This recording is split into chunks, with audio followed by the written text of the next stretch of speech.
ईजू यूरा से उसकी डेट से ठीक पहले डोगुक से मिलती है और उसे शादी करने कहकर एक अप्रत्याशित प्रस्ताव करती है।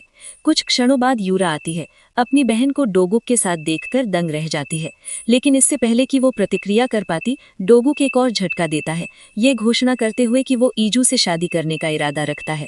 गुस्से और हताशा में वो बेबस होकर देखती है कि डोगुक ईजू को उसके ठीक सामने एक होटल के कमरे में ले जाता है। अंदर जाने के बाद ईजू सीधे मुद्दे पर आती है। डोगुक को बताती है कि वो जानती है कि उसकी दादी उसे शादी करने के बाद ही टीए समूह का सीईओ बनाएंगी। वो अपनी शर्तें रखती है, शादी के बाद उनके वित्त अलग रहेंगे और वो अपनी मर्जी से जीने के लिए स्वतंत्र रहेगा। वो उसे ये भी आश्वस्त करती है कि वो जब भी आवश्यक होगा तलाक के लिए तैयार है। इसी बीच गुस्से से उबलती हुई यूरा सी हयुक को होटल के निचले स्तर पर बुलाती है। उसे बताती है कि ईजू डोगुक के साथ एक कमरे में गई है।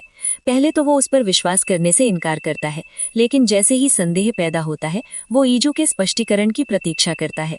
वो और यूरा दोनों उसे बार बार फोन करने की कोशिश करते हैं, लेकिन ईजू उनके फोन को अनदेखा कर देती है।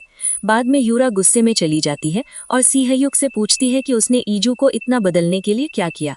जैसे जैसे रात बीतती है, भावनाओं से अभिभूत होकर ईजू शराब के नशे में डोगुक के सामने टूट जाती है और एक भावुक मौके पर वे गले मिलते हैं, जिससे वो पूरी तरह से उसकी ओर आकर्षित हो जाता है।